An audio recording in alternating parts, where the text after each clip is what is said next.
Yes, that's right. Welcome to another edition of Deep Space Nine at Nine-ish. I'm your host, Jeff Mader. We are covering Season 4, Episode 4, Indiscretion.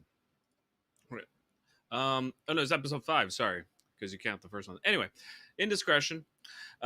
This is all about Kira trying to find a long-lost friend on a kind of buddy cop mission with Gul Dukat. And at the same time, we're also learning a lot about Sisko's love life. But we are going to get all into that. Let's bring in all our co-hosts here on Deep Space Nine at Nine-ish. We have my brother Dave May. Let's bring him on in. Hello, Dave. How are you? I'm well. I'm here to talk some Indiscretion. This was a great episode. Holy, better than I remember. Yeah, no, for sure. Okay, let's bring in the back. Haven't been here in a while. The tag team couple, Kevin and Ashley Millard. Hello. They're the Bajoran workers.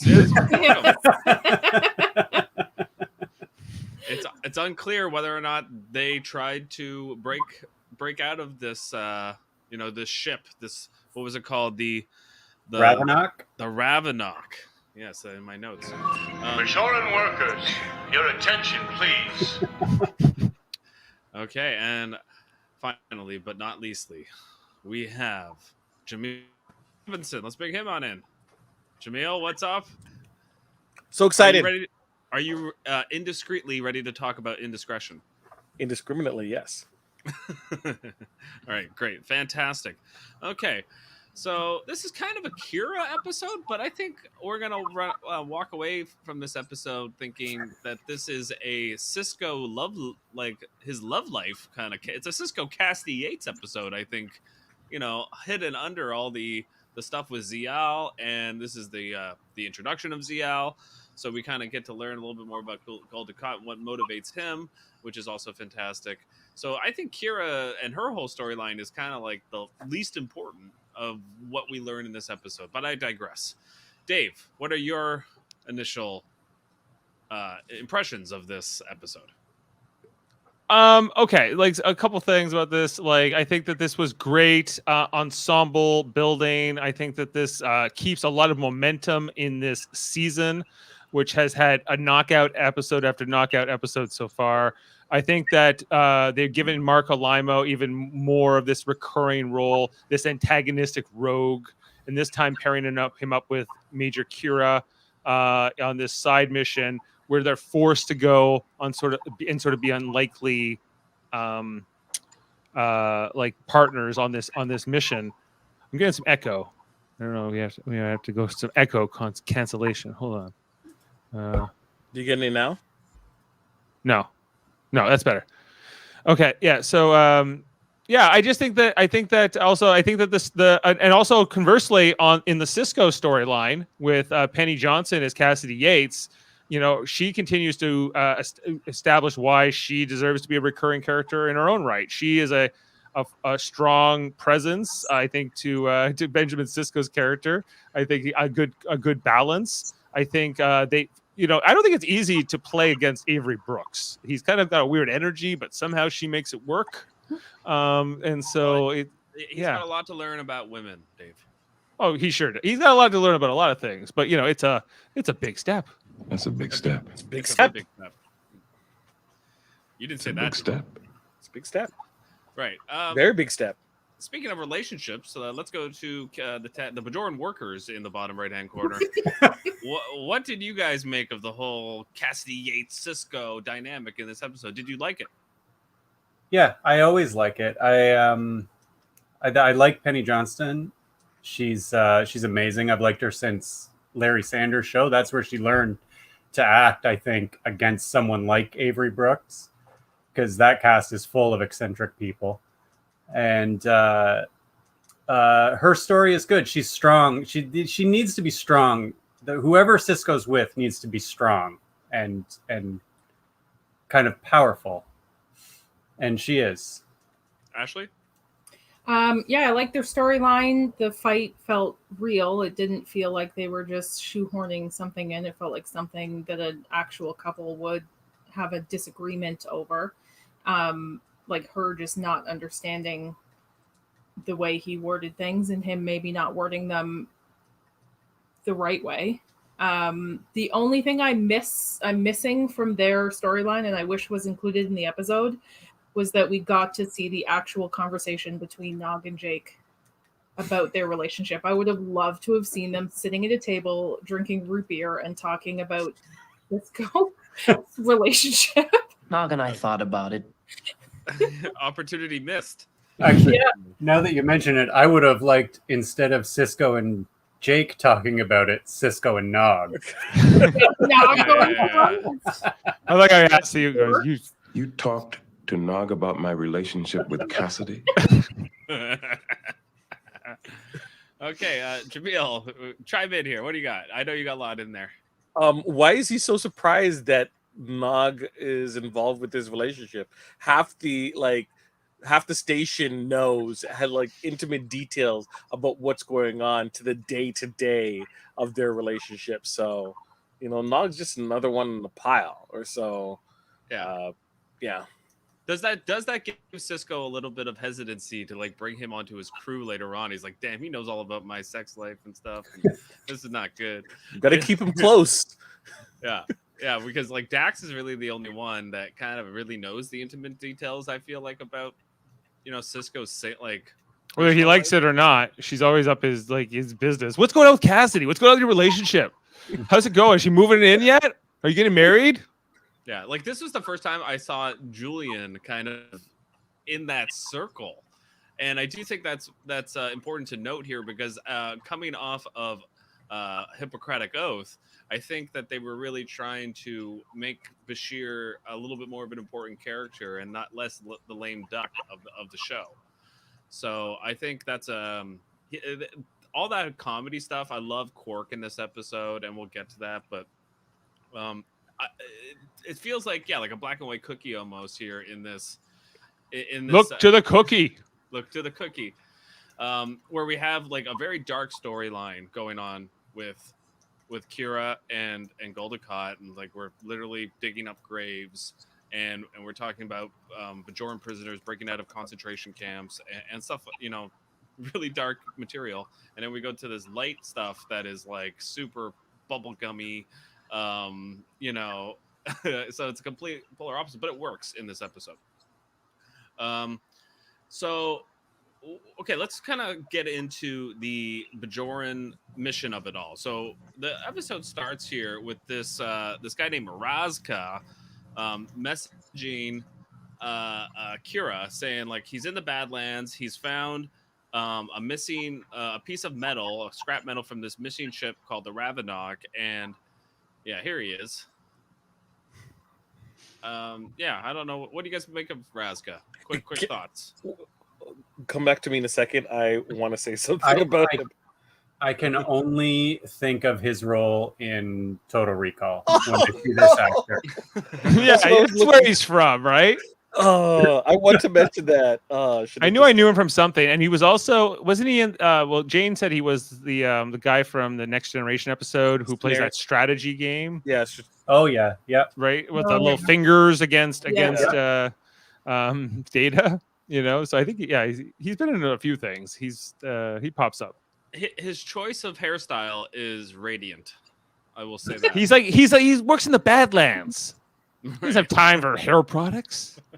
Him and Claire from Big Brother, they go to the same hairstylist. I was just trying out the different layouts here. What can we do? What is going on? I'm playing around. I don't know, Jeff. I don't know what to tell you. Also, rest in peace. Oh, is he that? Is he passed? He passed on away from us? about 20 years ago. Oh wow. Okay, well. Okay, well, you know what? Great performance by him in this one scene here to start off this episode, Indiscretion. So he kind of tells Kira, like, look, it'd be better if you came to me to find, get this fragment so you can kind of figure out where the Ravenok ended up. Because 6 years ago, it went missing. It was this Cardassian transport ship that carried Bajoran prisoners, and she had a good friend on that ship. So she wants to go hopefully find it because maybe he's not dead. Maybe it's important to her. Do you guys like the setup of this episode? Is it kind of meh, or is it kind of like, ooh, this is intriguing? We'll go to Dave first. Well, yeah, there. Okay, so yeah, it's this storyline that you have to kind of fill in the blanks, and you're kind of learning it as you're going. Like somebody she used to know from the old days is maybe she got a lead on, and she's trying to find them. And there's this whole thing about her. Yeah, so it's Kira's going on a mission. She's chasing her past again. We've seen her do it before. We'll see her do it again. And it's fine. But I think that the whole premise of the episode is Gul Dukat and Kira have to go on a mission together. It's kind of crazy too. I'm like watching like the beginning of this episode, and it's like a Bajoran militia officer and a Cardassian Union like legate or whatever. They're like taking a Federation runabout on a side mission. It's like I'm like, okay, to go find the ship, and they could have taken more backup too. Like, why not take the Defiant on this mission? You know, for that matter, it's why not take O'Brien? They're probably going to have to fix a ship if they find it. Yeah, he'll have to play pimp. Yes. Yes. She's like, "Oh, I brought an extra set of clothes. I'm ready this time." Yeah, so I think that part's fine, and I think that the other thing with like Sisko's relationship, it's a comedy, right? Sisko and Cassidy, like it's a romantic comedy, sort of with this tension, and it's kind of putting Sisko in a position we're not used to seeing him in, which is a vulnerable position because he's normally in charge wherever he goes, you know. And so with her, he's not, and it's a good dynamic. And Avery Brooks plays this perfectly. He does a really good job. Yeah, and you do find like at first you're kind of asking yourself with like Sisko, why? Like what's his problem? Why doesn't he like her? And then you kind of have to remember that Sisko's background and his he looks crazy there. You have to remember with his background, his wife literally died on his watch.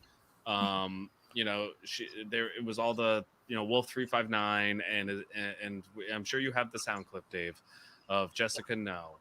But damn right. This is obviously on his mind throughout this episode, and I do think that he wasn't like the Starfleet man wasn't ready for this relationship to get this heavy, this fast. But and the personal side of him is kind of defensive.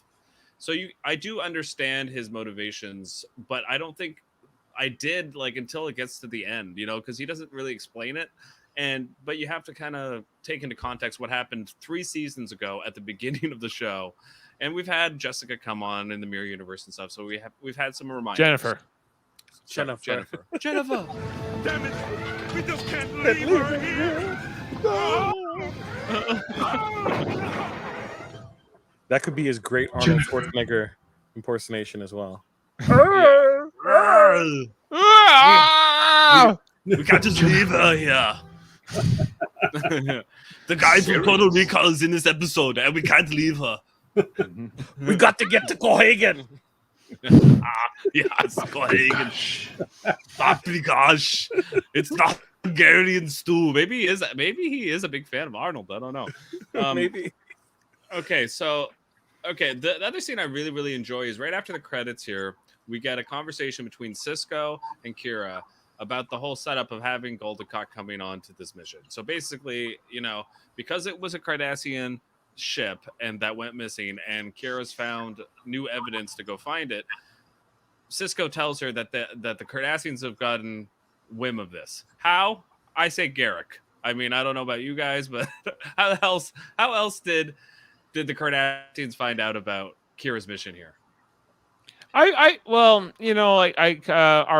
smuggler friend, whatever his name was, Rozga, I bet he would sell that information to both sides just to make some money. He seemed like a little bit of an opportunist. Any side. Jameel, what do you think? Rozga He would have sold it to any side. Right. But he seems to hate the Cardassians, though. He does, but he could possibly lure them there too. Yeah. See, this is why I say Garrick, because he's hiding in the Badlands from Cardassians.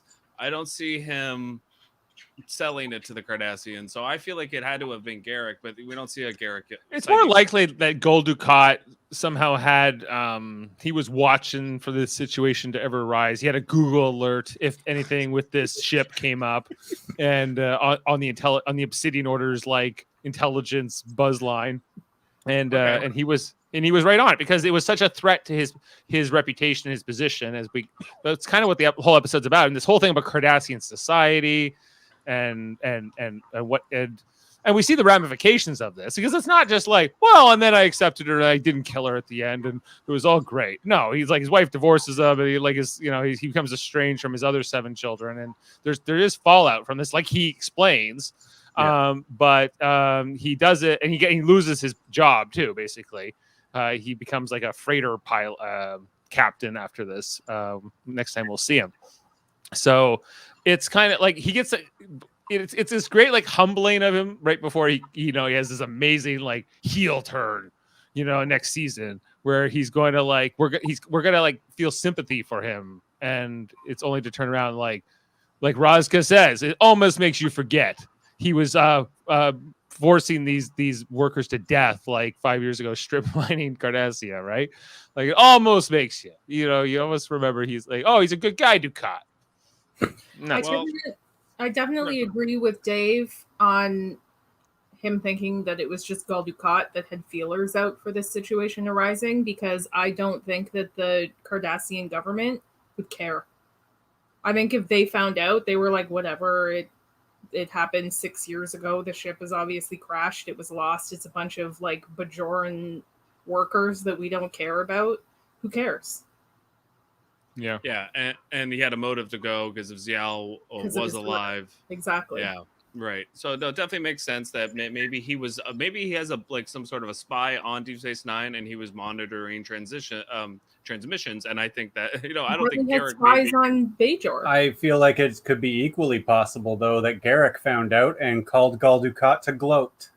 Yeah, I could see that too. They never show us Garrick in this episode, but let's talk about the scene with Odo where Kira comes in and says like, "Hey, I found I might have found the Ravenok," and he just goes, "Huh?"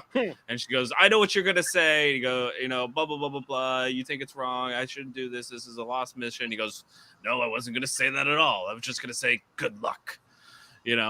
And what do you guys make of that scene? You guys like this? That Kira all may Odo be true, but that is not what I was going to say. That all may be true, but that is not what I was going to say. A lot of words to just say no. I was gonna say something different. I got to earn my pay this week. Right. I directed last week's episode, so give me something to chew on. Come on. He's not really in this episode after this one scene, right? No. No. And then he goes scene, and then he just walks out the set. Yeah, he doesn't care about Sisko's love life. He's not there for that conversation. I put on makeup. This scene does establish even more how well they know each other, though. Yes. Like how well he knows her and knows she's going anyway, no matter what he thinks. So he's just going to say good luck. He could have went with her. Well, he's in love with her. He's trying to be supportive. Well, yeah. He could have gone with her too. His grumpy old self. Sisko could have sent other people on this mission with her. Yeah. It's not like they have a problem having all of the senior staff leave the station. It's either they all leave or they all stay. Their needs at home are varying. Could have sent Eddington. Ew, no. Like Illumi. Never. Eddington would have made sense actually in this episode. Yeah, but Eddington would have made sense in this episode because, like, do you really trust sending Kira with Gul Dukat on a mission into the past the Badlands, basically into the wilderness, is where they're sending them, and on a mission where they're searching for something they don't know where it is, and it just seems like very risky for Sisko to allow his first officer to go on a mission with possibly one of their greatest adversaries. And like, yes, like I get the whole dynamic that with Sisko and Kira, where, Cardassians and Bajorans are going to have to get along. It's kind of like the premise, the start of this whole mission is, look, you have to put these differences aside, but it'd be like telling like Anne Frank, you're gonna have to go on this mission with Joseph Goebbels, and I know it sucks, but we have to start healing here. Again, there were 15 million. 15 million Bajorans died during the occupation. 15. But it made them stronger. Made them stronger. They're thriving. You're the leader of like the new Bajor. He says, "You're welcome." He's such a condescending prick. He's such a bad guy. Like he's an obvious bad guy. And like I do like they talk about like at the time when the show was on, Gul Dukat was the way more popular character than Garrick. And now you're like, no, Garrick is like the more heroic of the two, clearly. But I think the reason, they're both the pretty reason bad. For that, though, Yeah, bad. I think the reason for that, Dave, though, is because Gul Dukat has more of a purpose. Garrick's purpose is kind of like he's in the background. He's doing the tailor shop stuff. He's like a secret agent, but in the past, not anymore. There's a bunch of things with Garrick where it's like, well, I don't really understand why I should care about Garrick, you know. But he's got such great dialogue, and the way he portrays his character is so fantastic that like you love him. But with Dukat, he's a plot mover, Dukat. And, you know, so I think that's why at the time he was more revered. I think if they had used Garrick in more episodes, he would have been more popular. Well, like, I think the thing with Gul Dukat is like, even though he is like, he's a clear villain, he's written as a villain, and he's got like this energy to him, right? This, I don't know, like this attractiveness to him. You're like he's like the bad boy energy. Ashley, is Gul Dukat sexy? No. Okay. Is Mark Alimo sexy? No. Well, some Dave people disagree. Dave disagrees. Hey, it's all a taste thing, you know. But yeah, I'm sure some. It's not my type. Jane was going on about it during the episode, so I thought I needed to represent. Does Jane think Gul Dukat is a sexy character, Dave? Yes. Okay. So all right. Dangerous. So yeah, he's dangerous. Yeah. He's a bad boy. He's I don't know. He's he's Dukat. You know. He's also like deluded, right? Like he convinces himself that everything he did was for a purpose, and he never really admits to himself that he was wrong or did wrongdoings, you know. So no, never. I think that's a big part of why I think like he's confident, and he, you know, but even if it's deluded, it's a confident deluded. Oh, he's like he's the benevolent like dictator, right? I was convinced that a gentler hand was required to deal with the Bajorans. He's the evil man who doesn't realize he's evil.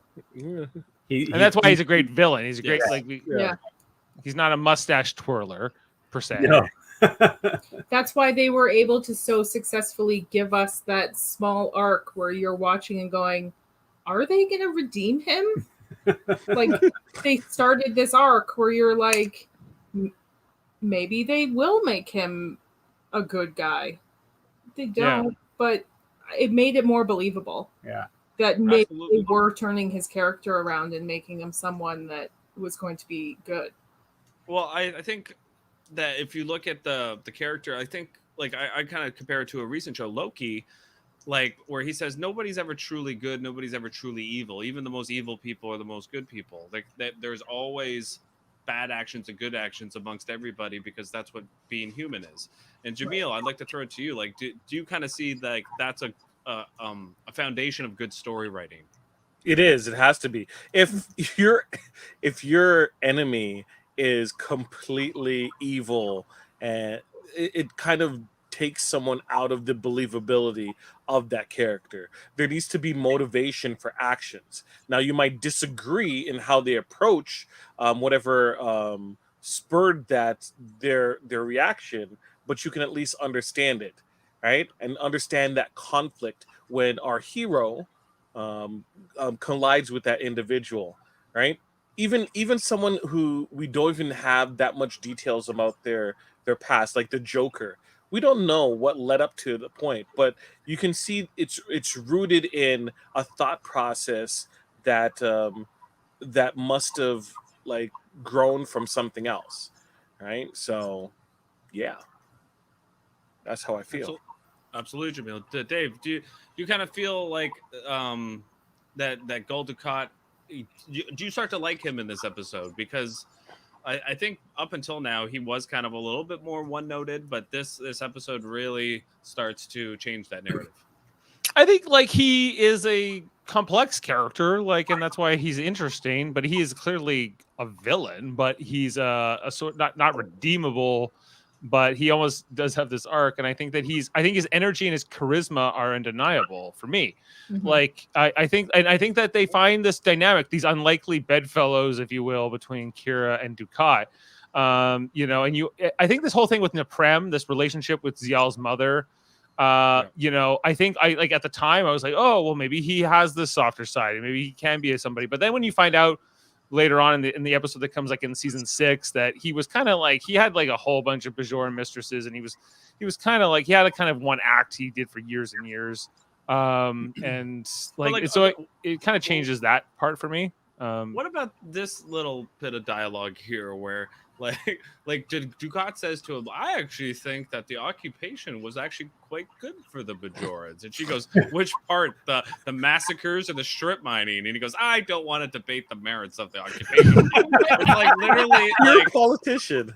Yeah. It's who wrote this episode? Or when he says our methods may have been a little harsh. But you can't deny the results. He's all about efficiencies. He's like it's a very like German sort of like dig, right? Like about the Nazis, I think. You wouldn't be who you are if we hadn't done that. Yeah.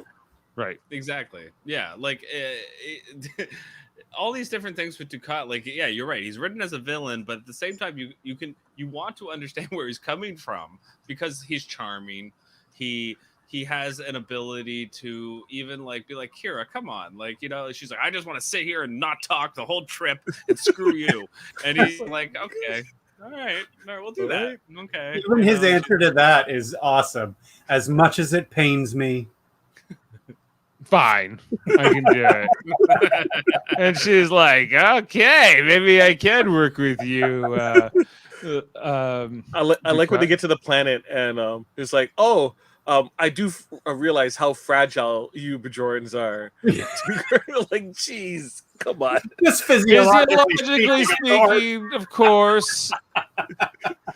Which I thought was interesting. Like, just to see, like, I was wondering, I kind of have to watch them, like, he's under all that makeup in that sun, trying to, like, go through that sand and everything else in this episode. And then he makes the dig at her, like, "Oh, you guys aren't as genetically superior as us," and it's like hilarious because she's the one that's not wearing any makeup, and he's wearing all this makeup in like Death Valley. And right after he says that, he practically falls over. Yeah. I also shout out that this episode directed by LeVar Burton. I think Star Trek director. Yes. All right. But no coolant leaks. I'm not detecting any leak. Can we get some comments in here? Oh, we got comments. Oh, sorry. We got one here from Jody coming from Facebook. This episode is better than Spock's brain. We'll see if I rate it so, though, Jody. Brain and brain. What is brain? And then Dukat is a necessary evil. He enhances every episode he's in. Yeah, absolutely. Thank you, Jody. You know what? This episode is an underrated episode, but there's only one part that just I absolutely just despise. And I'll wait for Jeff to get to it. Okay, I'm gonna kind of go back here. So we're gonna talk about Cassidy Yates showing up on the station. Okay, so she comes in there in the corridor section, and Cisco is with Dax, and she walks up to them, and she says she's got great news and that she's gonna get a new job, and it's gonna be very close to the station, and she's thinking about getting quarters. Actually, she doesn't say that yet, but in this part, she's talking about it's with the Bajorans and the freighter captain for a Bajoran vessel. And it's a terrific opportunity, and she's kind of like pitching it to. He's very lukewarm in his reaction. Yes. He's kind of like, "Great, all right." I have it right here. That's a big step. That's a big What step. does that mean? That's not that part. No. In this though, Dax starts this whole fight. Yeah. And he says, Dave, he goes, "That's not a bad idea." Yeah, that's what he says. I don't know about that. I don't think Cassidy is looking to get serious. Ben, Cassidy. We were just talking about you. Yeah. I don't think right, and this is kind of what it's all about. It's like literally he thinks in his head that second, oh, I don't think we're just casual right now. Are they doing this to like mellow their boss out? Is that why like the entire crew is invested in him getting together with Cassidy, or they just want him to be happy? You know, No, it's spicy, man. It's spicy. I think they're just nosy and bored. Okay. Well, I think Cisco needs it. Like I think you guys alluded to it earlier, but like I think Dave said that like we need to see him in a vulnerable position. We don't get that. We've seen it with the other captains. We've seen it with Kirk and Picard. Janeway is also, a little bit, not as much, but the vulnerability is very important for a captain because they can't, again, also like a villain, be one note. They can't always be good and always be doing the right thing or be a duty officer only. They have to have a personal life that makes sense. And I think this one makes sense considering his backstory with his wife dying. He's a single father. It would make sense why he wouldn't want to jump right into a solid relationship right away after having. When did we meet Cassidy? At the end of season 3, Dave? Near the end of season 3. She's like there's a big lead up to her, at least 1 or 2 episodes where she's mentioned, where she even shows up. Like she's MJ. Yeah, there was like a whole marketing campaign set up by Jake. There should have been an episode where she first appears. Yeah, and she goes, "You just hit the jackpot, Tiger." Tiger, yes. Right. Okay, and I do agree with you that Dax starts this whole fight, Kevin, because right after Cassidy leaves, Dax goes, "Well, that answers that." It is serious, and you're wrong.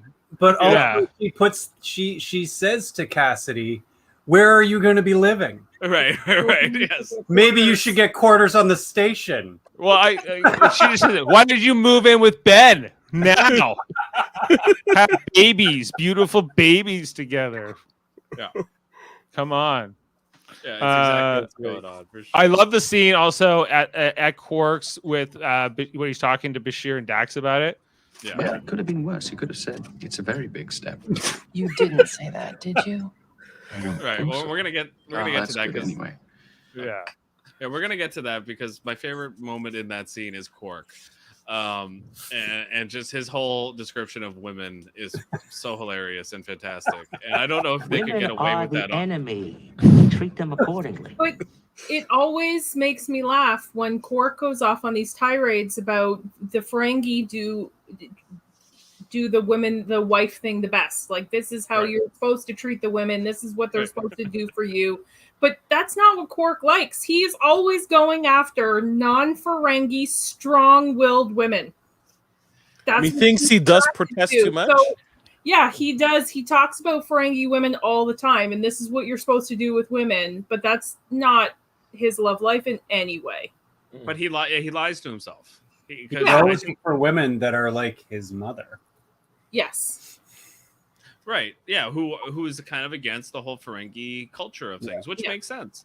Okay. So like, let's get into the dinner scene here, where it's the very big step dinner scene, where she says like, "I'm thinking about moving here," and he, he's just thinking in his head, stupid Dax, friggin' asking her where she's gonna live and all this kind of stuff, right? And she goes, he goes, "It's a big step." She goes, "A bad big step or a good big step?" And it's just his reaction, like, a good big step. What? I want you to listen to her initial tone. What does that mean? It was not going good from there on. No. Right. At this point, he fucked up. Yeah. He knew he fucked up. Yeah. Yeah. Absolutely. But like, she's absolutely justified. Like, his body language through this entire meal is awful. Like, he's like, he should be turning towards her and talking to her. He's just picking at his damn food, right? And she's like, "You know what? I had enough," and got up. She was damn right to do that. LeVar Burton was like, "This is what you do. You don't even look at her through the scene." Yeah. I just love the part where he also goes, "What? I'm proud of you." It's good. Yeah. I think he was just. I don't know what she wants from you. She wants you to let her move in. She wants him to react to like be happy. Not even to be happy to say something. He's just like, that's cool, or oh, good job, or congratulations. Right? It's like, no, this deals with us. Let's talk about us and what it like results in terms of our relationship. Oh, He's like, right. Yeah, like there's that point where Cassidy goes, "Screw the job. What about us?" Right? He's like, "Whoa, what about us?" What? Yeah, no, it's good. I love the 90s. It was great. This is still good. It's still good. It still plays.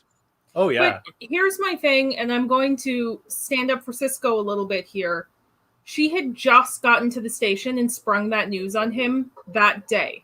This is the same day. They're having dinner that day. He's still processing this information. This isn't something he was expecting. And while I agree that, yes, she was fully within her rights to feel upset about the way he reacted, he didn't have time to process this and has his friends being like, I got her to move to the station. And he's like, whoa, like, I don't know if I'm ready for this. I think Dax caused this whole thing. Got in his head. Yeah, she got in his head. If Cassidy and like he was lukewarm even in the hallway, but that could just because Dax was fucking there. Yeah. Jedzia. I agree that the whole time. That's why I said like the whole dinner scene. I think he's just thinking stupid Dax, because I do think that's what he's thinking. Do you think he was thinking you're a very pretty girl? You're a very pretty girl, Jadzia. Very pretty. Love the way he says Jedzia. Well, he should have just communicated that. I gotta isolate that Jedzia. He should have been like, "Hey, this is a lot. I need to think this through." And he does at the end of the episode. Yeah, at the end of the episode, yeah, I don't think that would have went well though, Jaemeel. If he had done that right off the bat, like, whoa, we need to think. Like, I don't think that would have went well for him either. The whole reason why there's conflict is because he's not communicating, not necessarily because of what he said. But some people take longer than just a couple of hours to figure out their own feelings to be able to communicate that to their partners, and that's where the partners have to realize who they're in a relationship with and either allow that time to process or not. A lot of the problems and the big fights that happen in relationships and marriages is someone pushing the other person before they're ready to communicate something, and then it becomes a big blow up and they just end up yelling at each other. If you figure out what your significant other needs and allow that and have the compromise, it stops all of these miscommunications. And that's all this is. It's a miscommunication. I can disagree with that advice. We all see who my significant other are right now, right? Everyone else here is in a relationship, so I plead the fifth. You guys are right. Yeah. Okay, go ahead, David.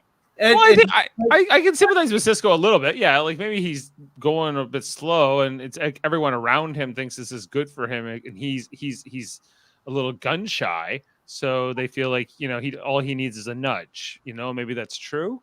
And truthfully, Cassidy isn't that mad at him. No. As soon as like the next scene with them, she's ready to forgive him already when he walks into the cargo hold or whatever.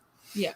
I think it's important to understand that he has Cassie calls him and says, "You have commitment issues" in this episode.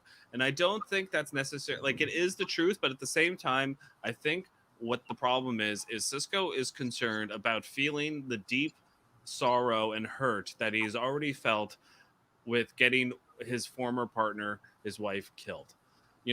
Like she would not have died if he had not been a Starfleet officer. So I think he is very worried about the fact that if he ever loses her, what it's going to do to him. Honestly, like that's why I think he's also worried about Jake.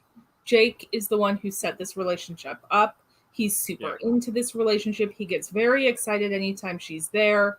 He's excited about the fact that she could be moving there. I think he's worried that if something happened, it would hurt Jake again, like losing his mother. Jacob.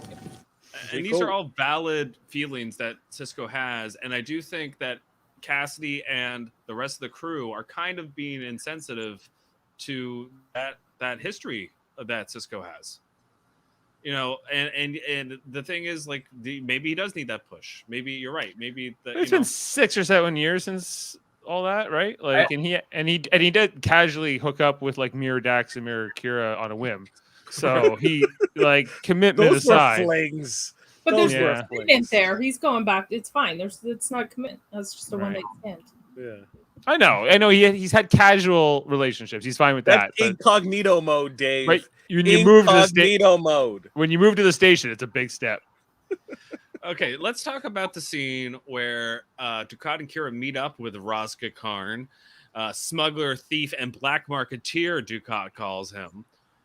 He says to Kira, Razga does, "Why did you bring him?" So we know it wasn't probably him that did leak this message.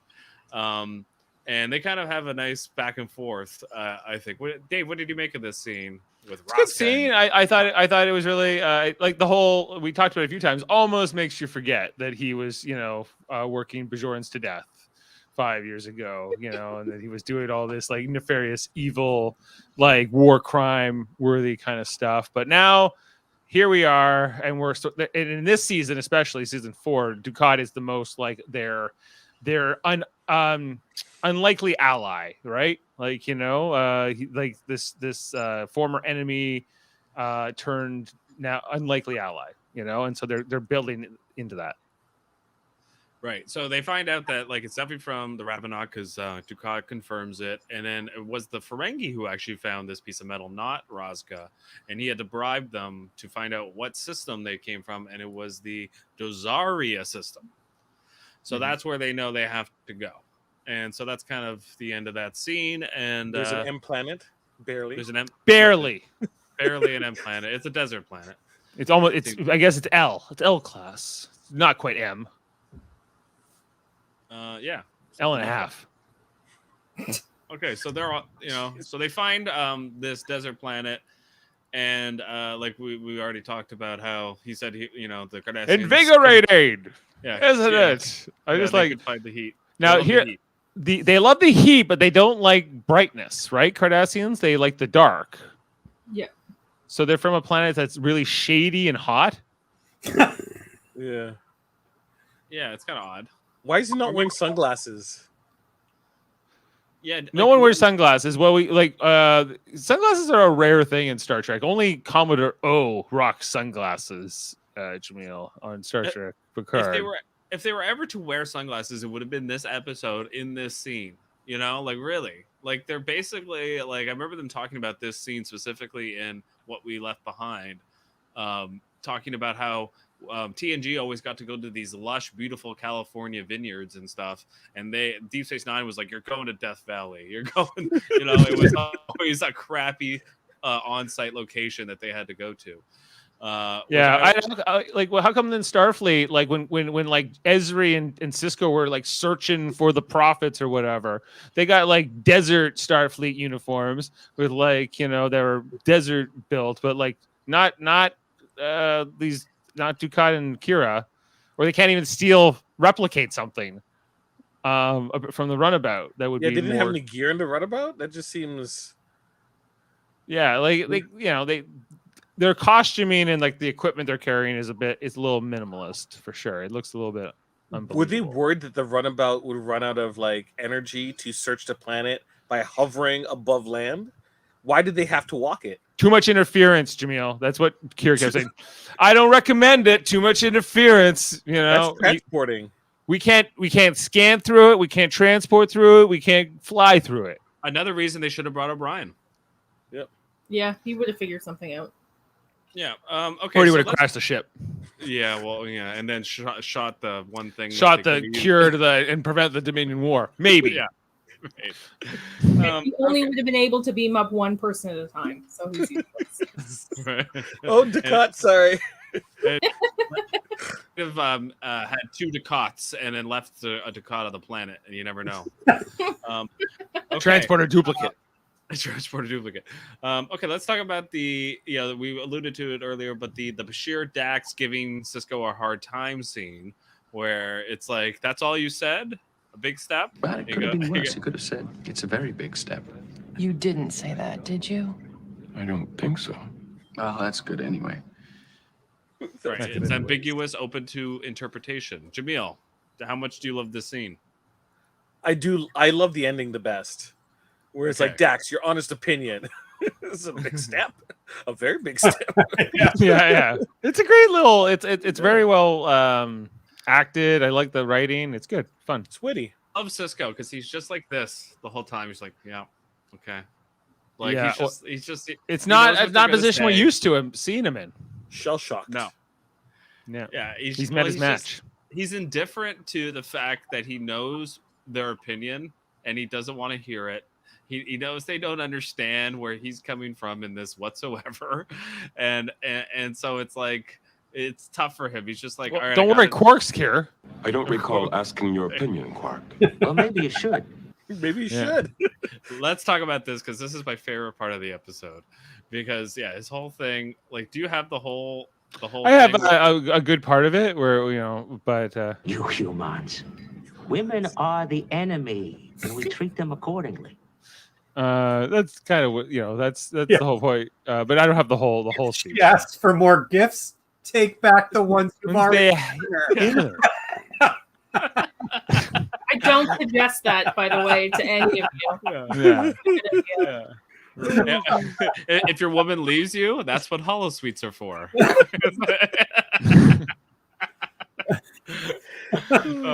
Just the dialogue is so fantastic. And then yes, I do think Cisco goes, okay, I don't want to be like Quark. Okay, so I'm not Quark, am I? Like, come on. So that's a big part of it for sure. Okay, back to the Ravenok, where Kira and Dukat stumble upon 12 unmarked graves. And I do find this is an interesting little side note, but I do think the reason why it's 12 is important because it's the zodiac. It looks very much like the circle of the zodiac. I don't think it's a mistake that they did that. Maybe we'll find out in Fun Facts that I'm right. Okay, well, I'm interested to know if that's true. So they say there were 18 crew members and 32 prisoners aboard. There's only 12 graves. That means there's more people somewhere else, and we need to find them. So that kind of puts that. But I actually really enjoyed this whole conundrum that they kind of find themselves in here, where Dukat gets to work. And he's like, I got to dig these graves up, and you're not allowed to watch because of our burial rights. And she's like, well, there's probably Bajorans here, too. He's like, yeah, but let's face it. You guys only care about souls. We care about the actual body. What Is that true? Do you think? Yeah, I was very curious about this. Like, is this actually true what he's telling her, or is this completely fabricated? Was Probably a lie.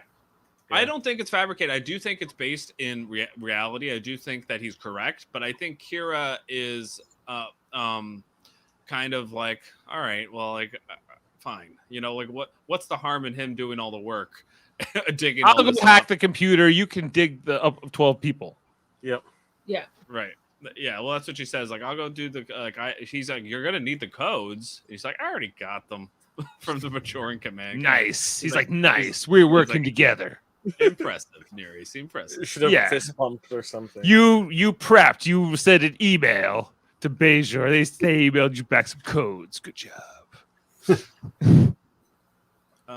Okay, so she goes and figures out the computer. She comes back and she notices that Goldakat is crying. He's weeping over one of the graves, and he notices that he's holding a Bajoran promise bracelet, kind of like a promise ring, basically. Jaemeel, hot take. Sorry, I was thinking in my head an alternate version of this scene where she's just like pathetic, just so weird. As hilarious as that would have been, I do like the alternative of what we actually did see, but I would have laughed hard, so hard. Yeah. Just good in mind. And she was just completely insensitive to him and was just like, Yeah, I think she was like, oh my God, who's fragile now? Yeah. Here he is holding the bracelet. Are they very Yeah. upset, and so they get into this conversation about Tobram. What's her name? Tobram Naprem.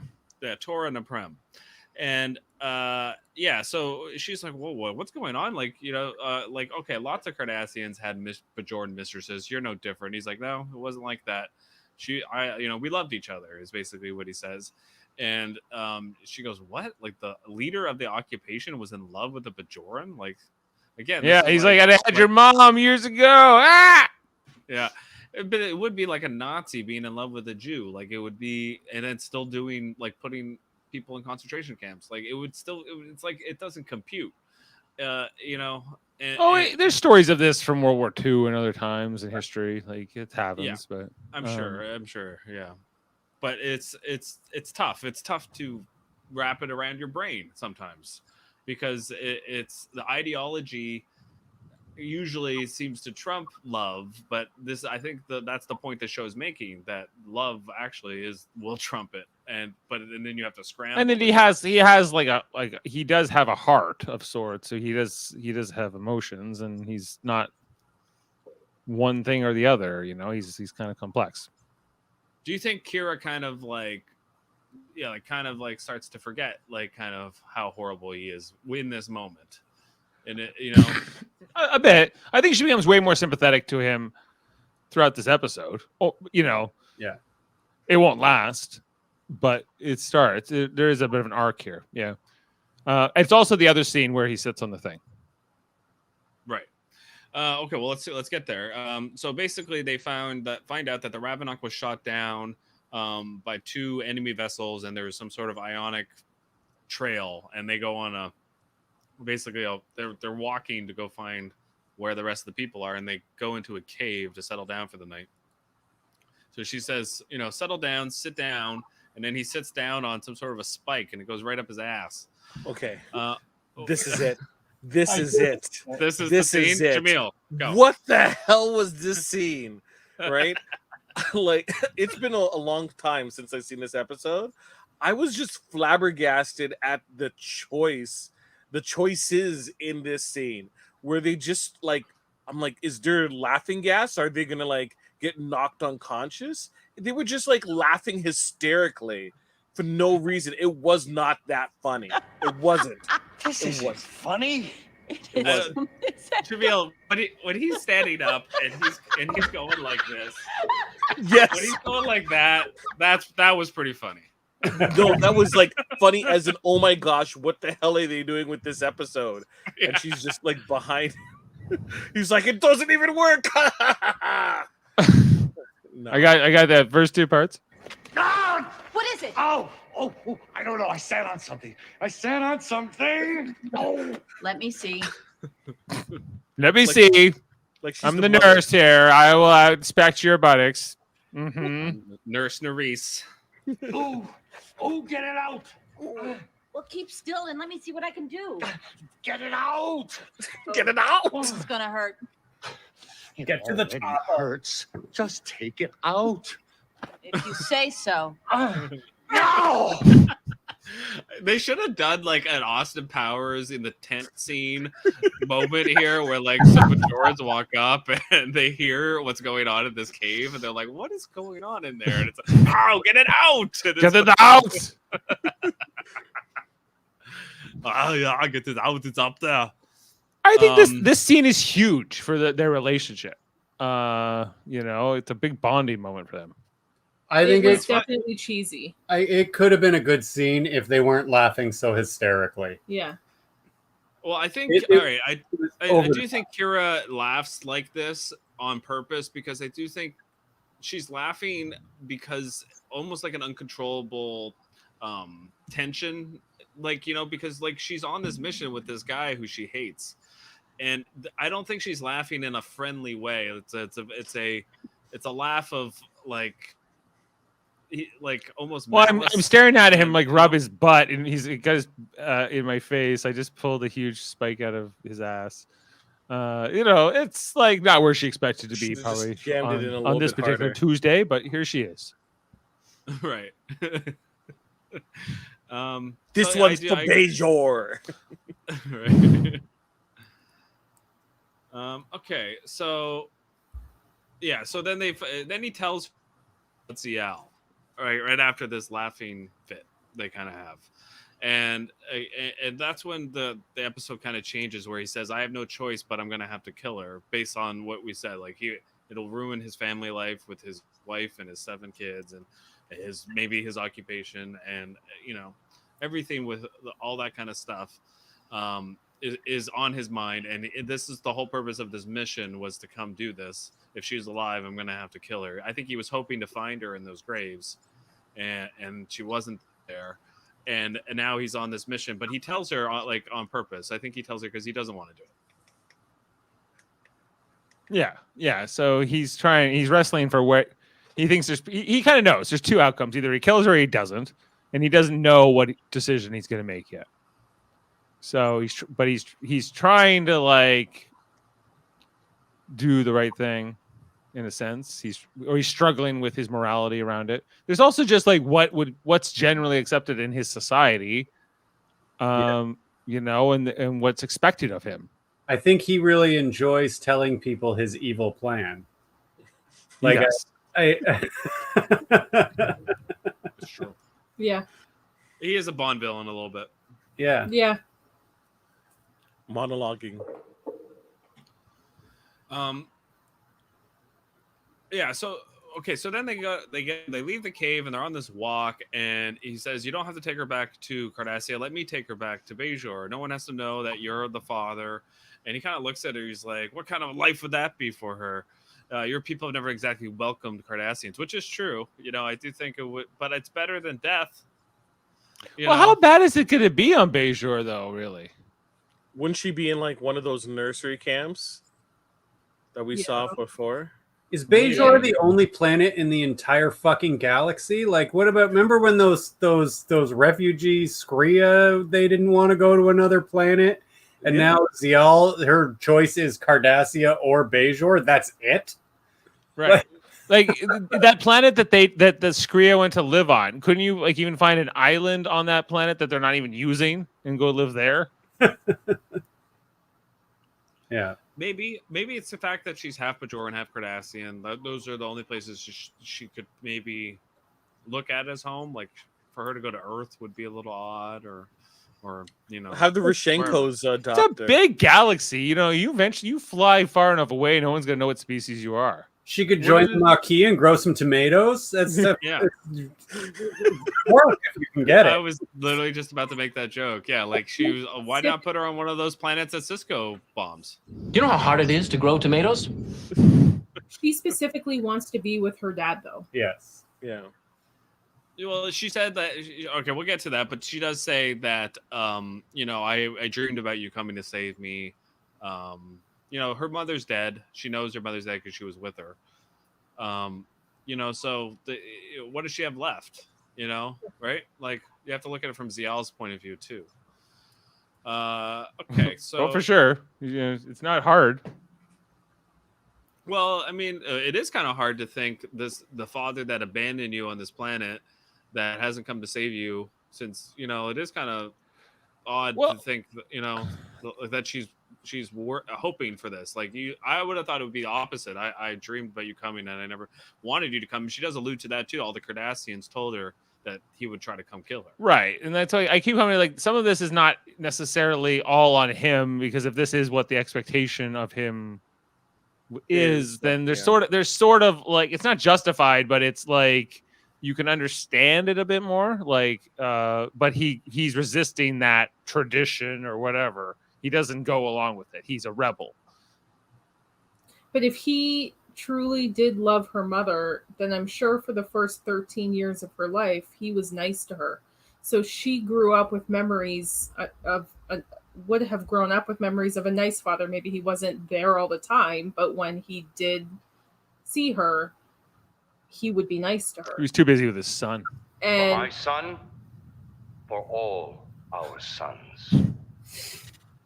And so when people tell her stories of he's going to want to come and kill you, that's not going to compute for her, because she grew up within Bajoran. She grew up more in Bajoran society, right? Yes. So she would be more accustomed to Bajoran values than Cardassian values. and a father that did show her love. So Right. she wouldn't even think that he would actually do it. Right. Agree. Yeah. Yeah, for sure. That's fair. Okay, let's get to the Cisco and Jaco scene where okay, he walks in, he goes, "Good morning, Jaco," and then the one thing I really want to point out is how he sits in the chair. Did you guys notice the way he sat in the chair?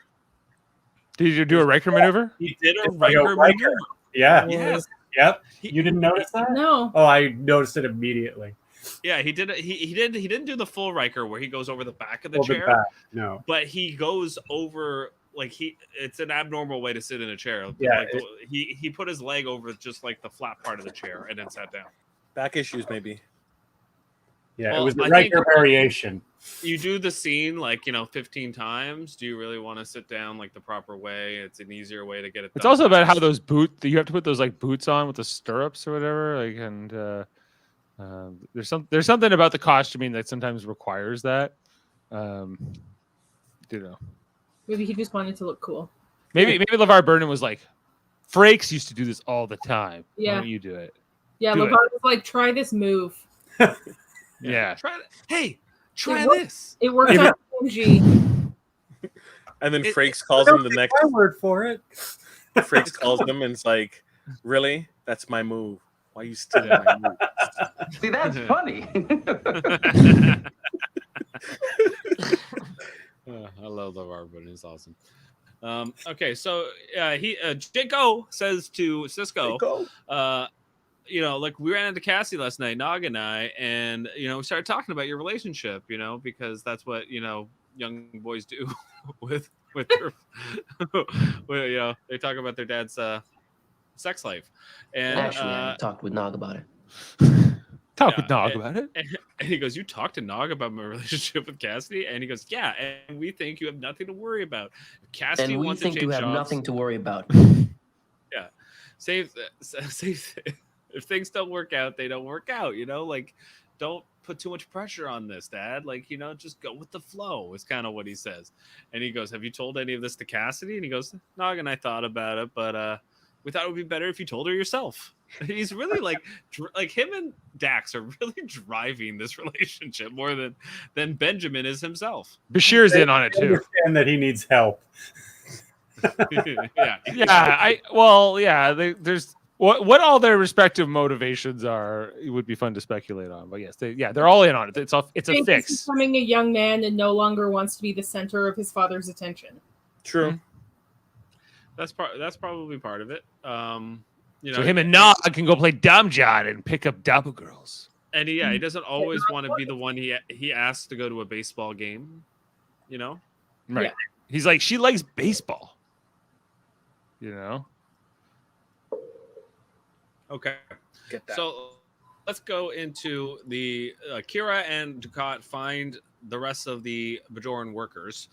Kevin and Ashley will go to you first on this. They notice Ziel and they're minding the ore, but they also notice that the Breen are they have them prisoner. What do you guys make of this scene atop the mountaintop? It's a bunch of bounty hunter Leias running around. Yes. Yes. Yes. Yeah, took some Halloween costume masks of that outfit and spray painted them. Absolutely. This scene's all right. You see the look on his face when he sees Zial, right? It's conflicted. Yeah. That Yes. he still doesn't know what he's gonna do. Yeah, And and it's then- also like he's like, shit, I've already told Kira. Yeah. I don't know. Now that I've seen her, I don't know if I can do this, but I don't want to look weak in front of Kira. Okay, I got a couple questions about this whole scene, right? He's like, okay, why don't you go back to the station and get some reinforcements? No. How about you go back to the station and get some? No. How about we work together? Great. And then they go that they said the Breen can't handle the heat here, right? It's 50 degrees too hot. Assuming that this is obviously this is probably really hot, like 30 something degrees, 40 something degrees on this planet, maybe. And so the Breen would then therefore have to be like they would have to only work in -10, I guess, or less. So yeah, it was kind of like an interesting concept because the Breen have been mentioned a few times up until this point, never seen, and they're shown here, and it's like a little bit underwhelming because we get like this much cooler, badass version of the Breen later. But they do keep this look. This look stays consistent. Like when some of the Breens get shot, they make like human sounds. They go, ugh, instead of like that weird, scratchy, weird sound they make through their translator. So I think there was some intriguing things here, just setting them up. Although I was like, how did Dukat and Kira steal those suits? Where was that? Is there a scene they got cut out? I don't know. And these are cooling like suits, right? Like they're basically refrigeration suits, right? Also, so are they cold in there? Why didn't they both go back for reinforcements? Right. Why not use the runabout to attack this? Or there's all kinds of things, but it didn't matter. They were able to do it pretty easily. You think for a freedom fighter, she would fight a little bit more smart. Yeah. Well, she's more concerned about this whole ZL Dukat dynamic, and she promises to Dukat, if you hurt that girl, I promise I will kill you. And that's kind of what ends that part. And then they go into the caves. So they come across a Bajoran worker, and we'll go to our panel of Bajoran workers here. He finds out that this Kira's wearing the Breen suit, and he goes, "You're Bajoran," and then she says and then he sees Dukat, and he goes, "Cardassian, what the hell?" She goes, "The occupation's over," and he goes, "The occupation's over," like he's so shocked. Bajoran workers, what do you make of his reaction to finding out that the war is basically over? I don't know. It's interesting that he doesn't know, but obviously he wouldn't know because he's been in this camp for 6 years. Right, but isn't it kind of like a mind-boggling thing to go, wow, this guy's been like just working hard on this camp, and it's just like in his mind it's still World War II, and it's not. Yeah, it's pretty fucked up. Right, but he's also working with Cardassians too. Yeah. Yeah, and you're like, I don't know. I always kind of like do the analogy of the World War II thing because it would be really messed up if like there was like a concentration camp, and then all of a sudden the German soldiers showed up, and they'd be like, "What the hell?" You know what I mean? Like, yeah. It's very Terminator-esque. Come with me if you want to live. Exactly. Okay, I'm surprised he didn't shoot or attempt to shoot Dukat. Yeah, because Dukat doesn't care at all about his revelation. He's like, "Where's the girl?" Right? He's like, "The girl." And he's like, "Where's Torres?" Like this knocked out Breen on the floor. He's trying to have a conversation with him. Like, it's odd. He's like, "You just told this guy that his whole world view of the entire universe is wrong right now, or it's over." And it's like, give it, like you were just saying, Ashley, give him a minute. Yeah. He needs to process. Just. Yeah. Okay. Yeah. Okay, so they get this guy to help them on this mission. I don't know if they ever say his name. I think he's just a Bajoran worker. But so like, yeah, they're kind of doing the they have to take down a bunch of these Breen. By the way, the guy that she was looking for in the first place is dead. Oh yeah, the guy, yeah, he's dead. Her story becomes irrelevant very quickly. I think that was a mistake. Can we talk a little bit about that? I think they should have had Torrit Nabrem or whatever his name was. I think they should have had him in this episode, just like and played the guy that we have. Like I wonder why they made that choice. They could have killed him on screen. Yeah, they could have killed him by a Breen, and then it was, but at least Kira got that moment that she got to see him again. I think it was a missed opportunity. They wanted to focus on Dukat and his issue. Yeah, I agree, but I mean, the whole and purpose we've of this already mission. had that story with Shakar. Do we need it again with another person who helped get her into the thing? Like, we had it with Shakar, and it was boring. No. wasn't Shakar, was it, that she got out? It was another guy. No, but we also Yeah. had that moment of her Oh, going right. to Shakar Right. and them having this whole thing over dinner and reminiscing, and like it was crappy in that episode. We didn't need another version of it with another guy. Well, but don't they all get killed later on in the next season in that episode where with that Cardassian serial killer? So it's all setting up for that. So they must have known that they were maybe going to get to that episode. Maybe, yeah. Okay, so let's get to the big moment in this scene. In this whole episode is the Zial moment where Dukat has the rifle on her, and Kira confronts him and says, "Don't do it." He goes, "I have to. I have no choice." She says, "You always have a choice. Don't do this. This is wrong."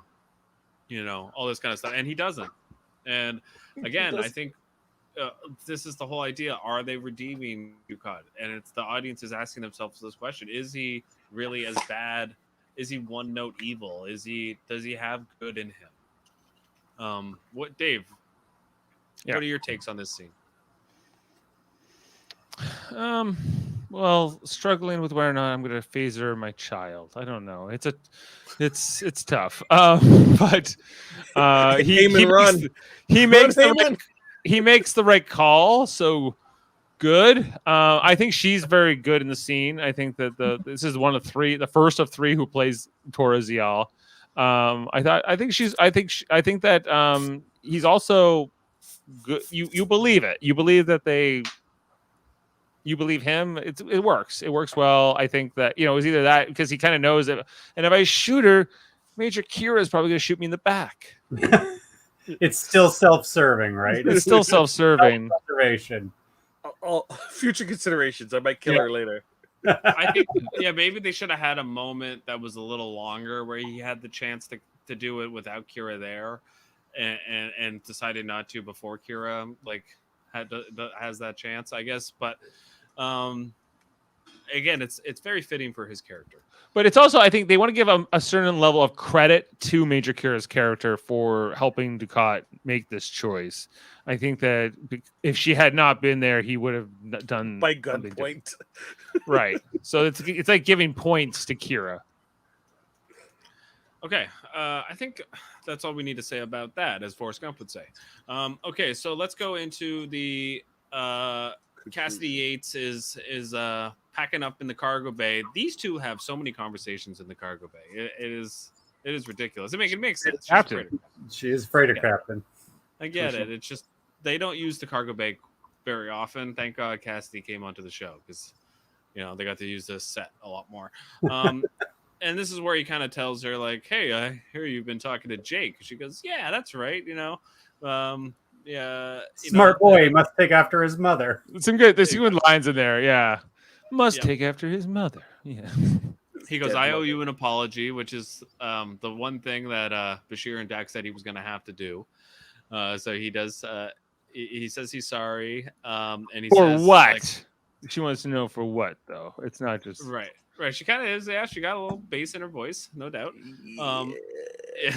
And Cassidy kind of says what's going on here? And he says when I said a big step, I didn't mean it that way. I didn't mean it to come across that way. What I was processing a lot of different things at once, and it was hard for me. And Dax was kind of being a bad wingman at the same time.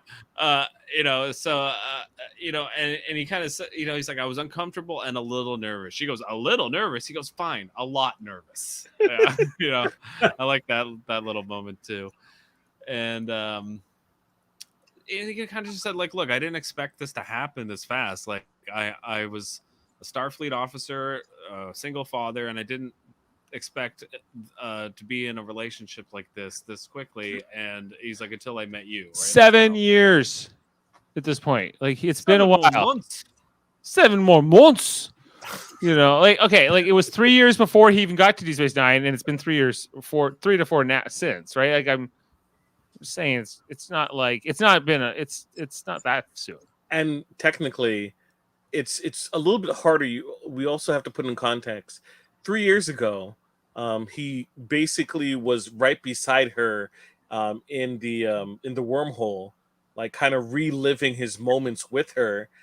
reliving her dying when he was with the prophets, and then a couple of months prior he was in a different dimension, alternative reality with her, right? Or someone so like smells like her, talks like her. So it's like things are still fresh in his mind with this person who passed away that meant so much to him and his son.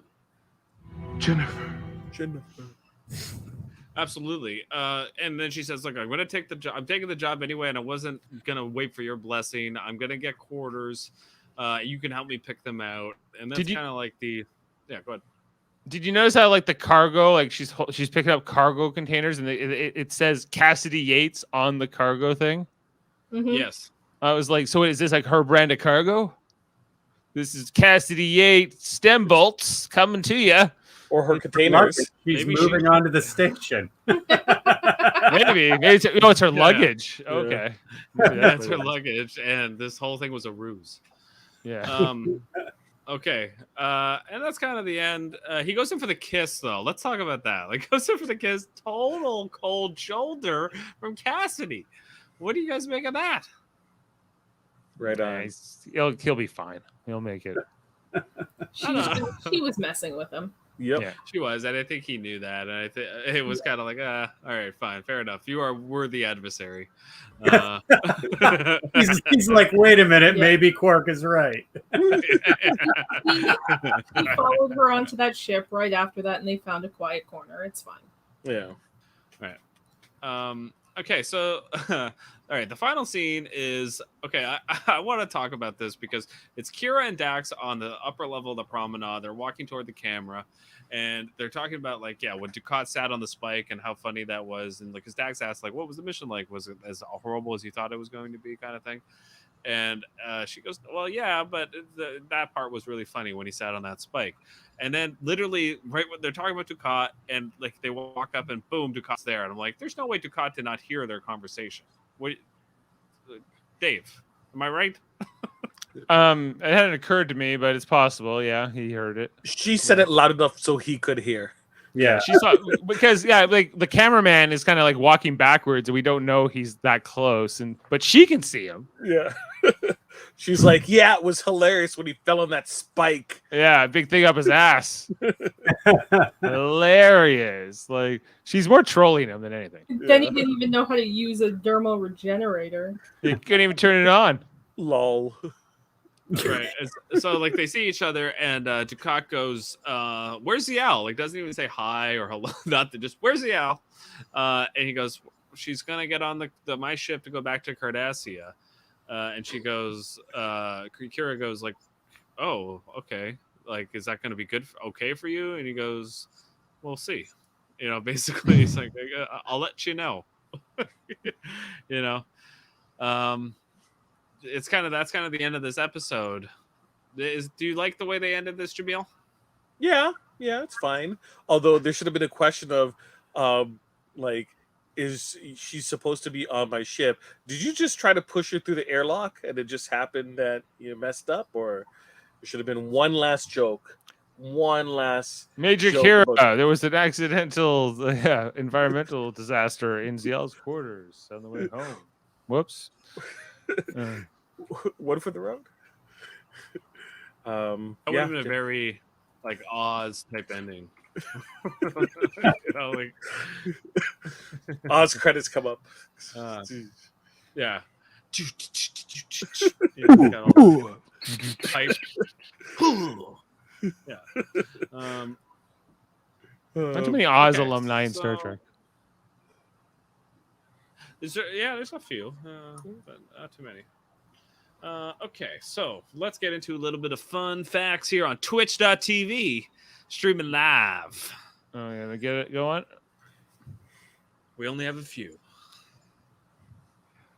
Okay, look, ready for some fun facts here on Twitch TV? Because I know Shouldn't Jeff make up the majority of the screen? You should put us aside. Oh yeah, okay. How do I line them up? Yeah, I can make him solo. That's the thing with this StreamYard. I don't know how to I know because I'm like the main guy, but I don't know how. You're the kingpin. Okay. We're there you go. No, yeah, Dave. that's perfect. We can't even Okay. hear. No. Even better. Okay. Nana Visitor and Mark Alimo's laughter during the scene in which Ducat sat on a needle of rocks and running a deactivated thermal regenerator over his hind end was quite genuine. Both found the scene so hilarious that they couldn't contain it, so the director allowed it in the scene, especially since they never broke character while laughing.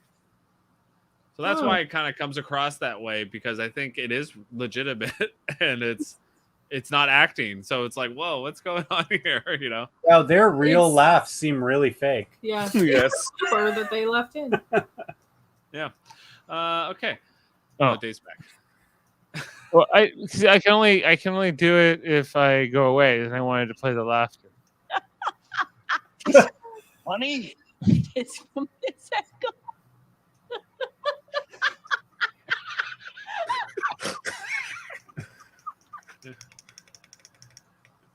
It's all. Okay. I wish I could just turn off. Oh, I can turn off my camera, but now I become like a thingy. A thingy. You're just a pumpkin circle. I have to become an avatar now. So let me see if I become an avatar. This is very interesting to our. I'm an avatar. Riveting. Riveting. You're Razga. I'm Razga. Okay, Razga.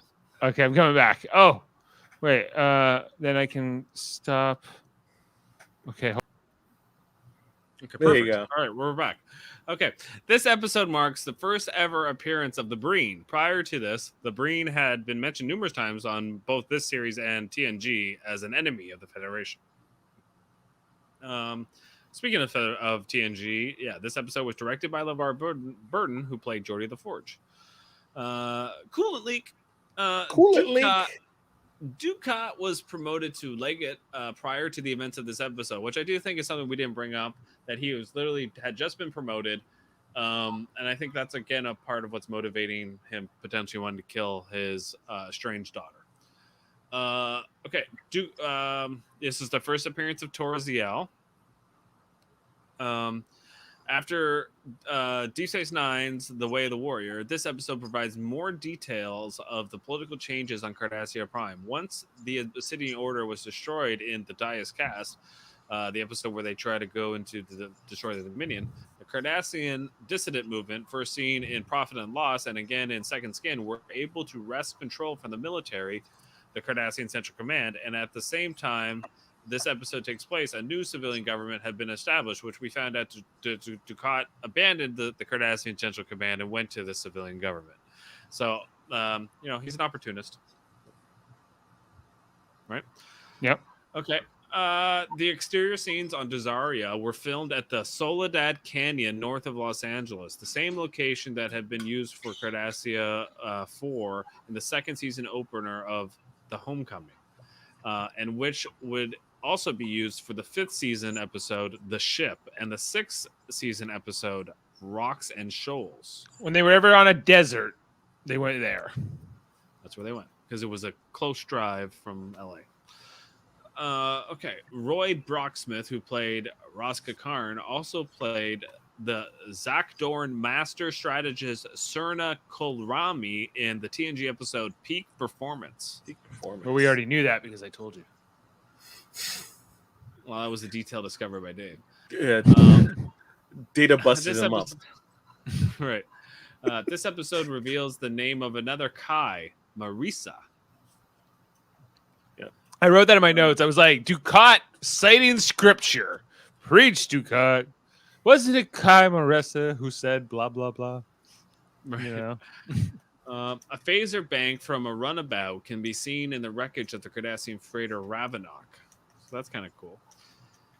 The basic plot of this episode resembles the 1956 John Ford Western, The Searchers, kind of going off last week's episode that resembled the bridge over the River Kwai.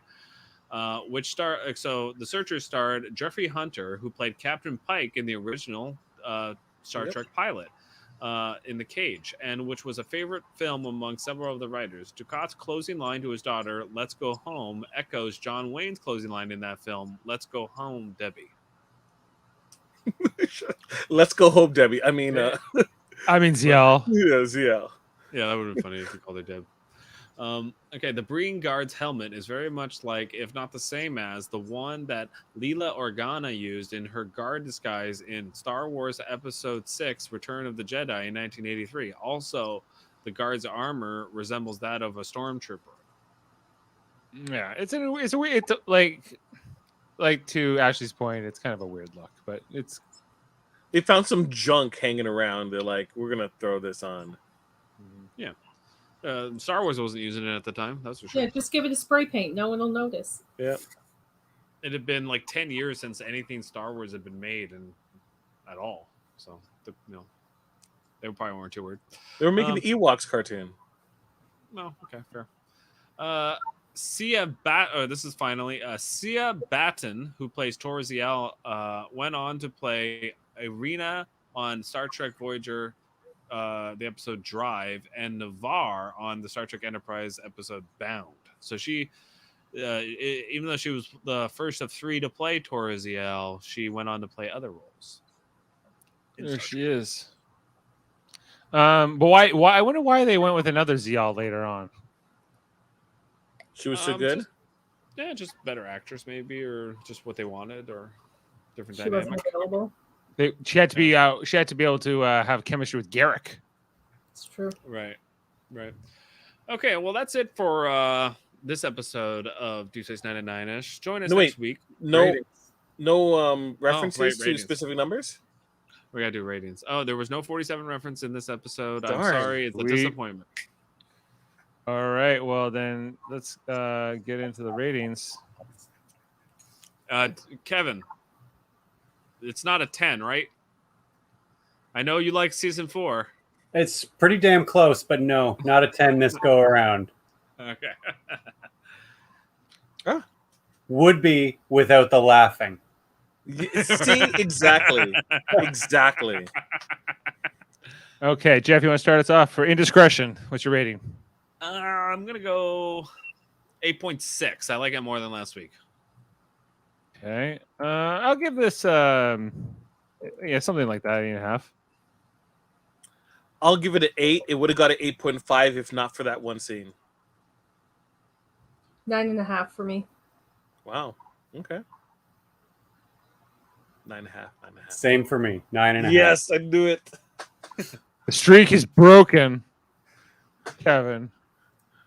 It's not my fault. It's the laughing. So the average tonight is an 8.8 with this only is 7.8 on IMDb, 8.3 cumulative. So, but season 4, as you can see, big numbers comparatively so far. Oh yeah. Will the streak be broken? Next week we have Rejoined. Jeff, can you tell us a little bit about that episode? Yes. Rejoined. Next week we'll be covering the episode where Lenara Khan, the new host of the wife of Dak's former host Torias, comes to the station. While they're not allowed to renew their relation, there's still a spark. This is the same-sex kiss episode. Spoiler, my rating will not be 10. No? 10.5? 11? The IMDb rating for this episode is 7.1, so they still look at it as an acceptable episode. This is the big one they talk about. It's like it's a Dax episode. It's a forgettable Dax episode. But we're gonna cover it here nonetheless. We've covered Move Along Home and every other episode in between. So, we're not starting on the first shaft. We're not children. Yeah. No, only children start on the first shaft. Yes. Okay. Lower decks, come on. Lower decks. Yeah. We have to do something with Move Along. We need it. Okay, so Dave, It's what do we only a have game. Only a game. Dave, what do we have coming up on Live Long and Podcast and Superman and Bros Podcasting? Yeah, well, here on Live Long and Podcast, we are now on Twitch. I want to call that out. If you're watching us tonight here on Facebook, YouTube, or Twitch, or listening to us in the audio version, welcome. We really like having you. Make sure to like, subscribe, Tell your friends. Monday nights, we talk about Star Trek, the original series. We've been talking about every episode for over a year, not watching those episodes in order. We have 10 left. We talked last night about an episode called The Alternative Factor. Next week, we're talking about an episode called The Mark of Gideon. So check that out. It's with our dad, Ted, and Jody and Adam Woodward. Also here, of course, we do D Space 9 at 9 on Tuesday nights where we talk about that, this show in order. And then on Thursday nights, we're talking about Star Trek Lower Decks right now. As we're, I think, going to our third episode of season 2. So that includes Jeff and Jaemeel and Davin Skellhorn. We've been talking about that. He's from the Locutors of Trek podcast. He's been coming over to talk to us about the Lower Decks season so far. That's been really fun. And also we have Star Trek Radio Theater in our back catalog, and we have all kinds of podcasts. If you want to look back at the Star Trek movies, Star Trek Picard, Star Trek Discovery, it's all there. And everything that will be coming up here on Live Long and Podcast, plus on Super Mater Brothers Podcasting, everything not so much Star Trek related, but stuff we'd like to talk about, which includes Big Brother 3 times a week, Sunday, Wednesday, and Thursday at 9:30 p.m. Eastern. After every episode airs, for now 7 weeks and counting, we've been going. Jaemeel, Jeff, and I, and sometimes Daryl Clark, talking about Big Brother season 23. It's been a fun one. Plus, we also talk about Marvel Cinematic Universe podcasts over on Super Mater Brothers Podcasting with Jaemeel, Ashley, Jeff. We've all been involved.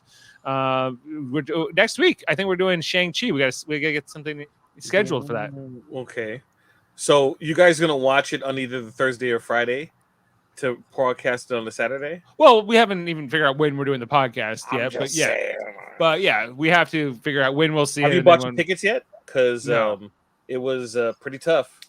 Pretty tough for me. Well, it might not happen right away. I don't know. We might have to figure this out. I haven't tried my tickets. I went to go see Free Guy on the weekend, and it was a pretty empty theater. There are sold out screenings of Shang-Chi already. Well, Shang-Chi ain't no Free Guy. I guarantee you there are no sold out screenings in Burlington. Yeah, maybe not. I agree. Burlington, no one's going to the movies right now. And you guys not going to see it in IMAX? IMAX Shang-Chi? I don't know. I haven't seen anything in IMAX in a long time either. So, but we will be watching Shang-Chi. We will be talking about Shang-Chi on Super Mater Brothers Podcasting at some point soon, which is fun. And plus, we talked about Loki. We talked about WandaVision. We talked about the Falcon and the Winter Soldier. And there's one I'm missing. Did you see the Spider-Man trailer? Spider-Man trailer came out. It was really fun, exciting, amazing. Excited to talk about that movie when that comes along. There's a lot of exciting things happening on in Marvel, so we'd like to talk about that on Super Mater Brothers Podcasting. So check that out. Plus, we've talked about shows like The Serpent. We've talked about Westworld. We've talked about Survivor. So check out those different things and let us know if there's other shows you want us to cover. And then we have, lastly, Trivial Debates, our monthly channel show where we talk about movies, TV, sports, and more. Let's bring that in. We got coming up this Sunday at 10 a.m. We got Jaemeel Robinson hosting with Chris Seymour versus Tim Seymour versus Mott. Oh my god! Oh my god! We got some questions here, guys. We got like the question. The round I'm most excited about is the TV round, which is who is the best doctor on Doctor Who? And so these questions went out today. Chris did not react well. He was like, I had never watched that show. I was like, well, you can do some research over the next few days. He was like, no, I refuse to learn anything about this. So. He submitted his answer first. Yeah, it was not like, okay, I might watch one YouTube video and come up with a halfly veiled opinion. No, he should have picked the War Doctor. He'd only have to watch like one episode. Right. It was it's gonna be a fun one. I think so. I think it's gonna be fun. It's our monthly episode. Yeah, your work cut out for you. So we're looking forward to that. And I think that's all our shows. Plus, check out Eamon's podcast. My son Eamon, he's got a show, Let's Talk About Fighting Games. You can find that on Spotify if you're into video games with fighting. And that's it, Jeff. Does Eamon have a Twitch stream? I don't think he would. I think he's on there as Sam Jerka. Sam Jerka. All right, Jeff, take us away. Well, join us next week for Rejoined, riveting Dax episode. But that's for all of us here at Live Long and Podcast. Dave Mader, Jaemeel Robinson, and the Bajoran workers. We say, live long and podcast.